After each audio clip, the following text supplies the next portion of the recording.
Hey everyone, this is Yuki, also known as Psychic Otaku 182, and this is my channel.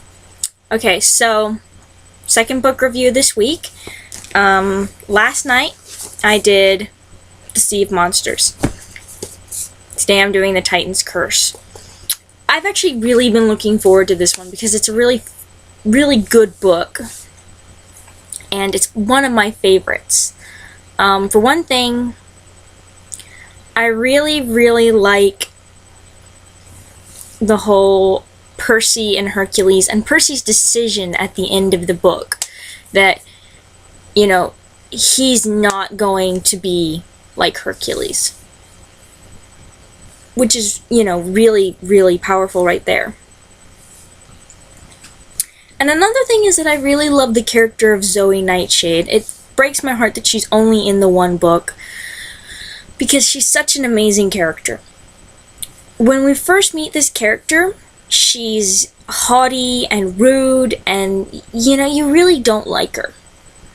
But as the book progresses and you start to understand her, you start to see what Percy sees. You start to see the good parts about her, you know. And I think that's important. And I think that she's a really fantastic example of how just because someone acts one way, that doesn't mean that's how they actually are. You know, Zoe acts very cold and austere and aloof, not because she doesn't feel anything, but because she's been hurt so much. And that's really the problem with love in general, is that it is such an incredibly painful sensation. You know, they say that being in love is the best feeling there is, as long as the other person loves you too. But, the furtherance of the search for Pan was great. I especially liked the way Grover thought that maybe coffee was responsible for that. It was kind of a very funny moment in the book.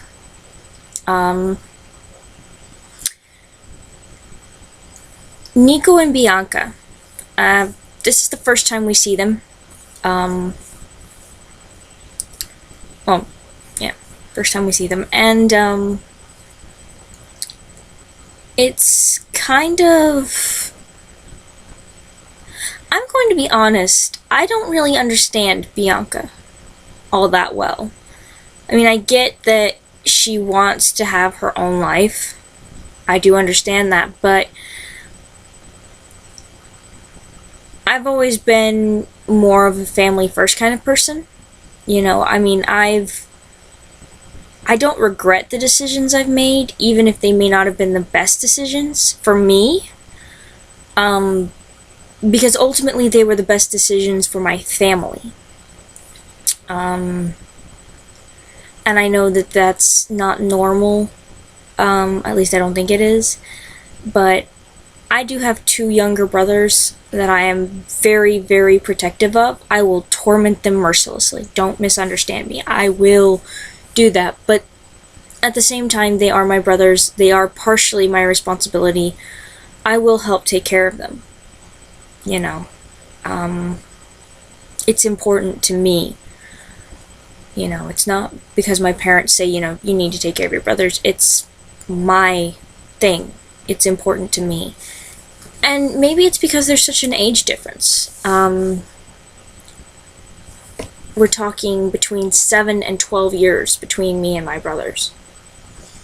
So, you know, like I said, could just be age difference. But, so I don't really understand Bianca's decision to join the hunt. One, because I think it's incredibly, how do I explain this? She hasn't even really given it a chance. You know, I'm one of the very first people to decry love and romance, because I think that I think people put too much emphasis on them. But at the same time, I don't think that you should give it up. You know, my problem has always been, people get divorced, they say, I don't love so-and-so anymore. Well, guess what? You're not going to. You know, you're not always going to have that warm, floaty feeling. In fact, scientists have proven that that warm, fuzzy feeling only lasts for about 6 months. That's about it. And then relationships kind of become comfortable. And there's nothing wrong with that. And you're gonna fight, and you're gonna get into arguments, and you're gonna hurt each other. But that's humanity. You get into fights with your parents. You hurt your parents, they hurt you. It doesn't change the fact that you're family. For some reason, we seem to think that we can just say, okay, you've hurt me, I don't want to be around you anymore. And you can, but I guess in this matter, I'm just a little more, once again, I'm showing that I'm analog in a digital age. I don't think that that's an excuse for divorce. You don't love them anymore. Well, what is love? Love is an emotion. Love is a decision and a choice. Physical attraction and chemistry, that's not something you can change. That's something that may no longer be in the forefront because, as I said, science has proven 6 months is as long as that floaty feeling will normally last. But love itself is a conscious decision. You know. You don't have to allow someone in. You don't have to let them into your life.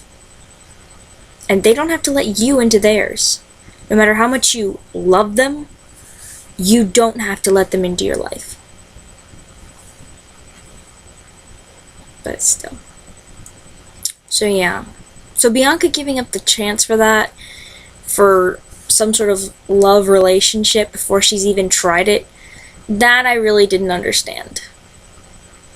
You know, I mean, I can understand Zoe. Zoe was hurt really, really badly. I don't necessarily think that was the best choice, but, you know, if she didn't, where would the character go? I also liked how, you know, we have Artemis, who is this notoriously difficult individual for a man to in any way obtain the respect of. And by the end of the book, you know, she actually calls Percy a man, not a boy. And she says that he's different. Which in Artemis speak is like a big deal. So the whole thing with Annabeth and Percy. Honestly, if people could just stop and look at things from the other point of view, life would be so much better. It really would. I mean, because everything Annabeth wants to know is right there. We all know, even if Percy doesn't realize it himself, exactly why her staunch defense of Luke bothers him so much. Part of it is because Luke is a jerk. I mean, think about this. He was really, really nice to Percy. Up until he tried to kill him. That'll put a damper on any sort of relationship. I don't know about you, but I wouldn't want to be friends with someone who tried to kill me. So he doesn't have the same untainted background image of Luke that she does. You know, she remembers before everything happened. Percy never knew Luke before Kronos. For as long as Percy knew him, he was planning this huge to-do. But, and another thing is just, you know, he's jealous. It's like, here this guy is, he's a complete and utter dirtbag, and you still care about him. Why? What do I have to do? He doesn't say that, but you know.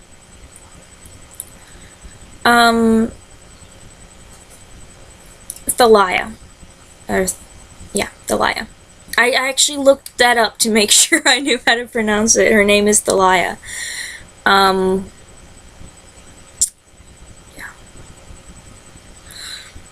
Definitely an interesting character to add.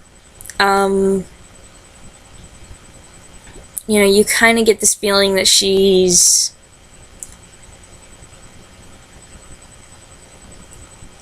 she and Percy could get along a lot better. They really could be best friends. It's just not happening right now. And oddly enough, the reason is Annabeth. You know, both of them are used to being the big hero in Annabeth's eyes. You know, the best friend. I mean, because let's be honest, your best friend is your hero. I mean, what would you do without them? So they're both used to being her best friend, and now they have to share? I don't think so. That's their whole problem. They really just don't know how to share the attention of this one skinny little girl. Which is not all that uncommon, believe it or not. Any sort of trio will have trouble when it's early. You know, it's kind of the way of it. Because no group of friends will always get along. There will be arguments, especially in younger years. You know, when you're an adult, I would hope that you're able to kind of brush it off a little, but, yeah. I did like Thalia. I thought it was really interesting how she's the daughter of Zeus and she's scared of heights. Definitely a bit odd. Very interesting little twist. But still really, really cool.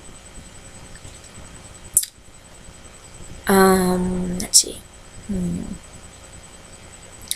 The Ophiuchorus was interesting. That was one creature in Greek mythology that I did not know about. I had never come across anything about an Ophiuchorus.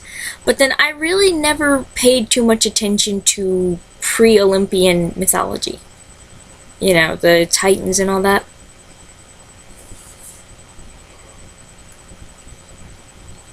But still, it was definitely pretty interesting. The bickering between the Olympians gets so tiresome. I mean, you would think thousands of years they would have gotten bored of this. But I guess not, you know. And what can you do, right?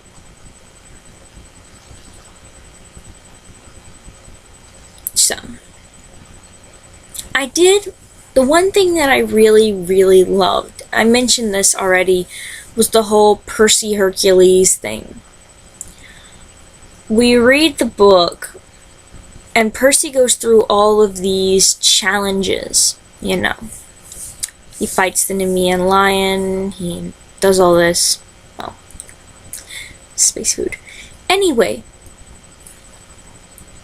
he goes through all this stuff, all these problems that this great hero went through, only to find out that this great hero was a world-class jerk who did not give credit where credit was due, who seriously hurt, emotionally hurt, someone who had tried to help him, and was just generally a jerk, you know?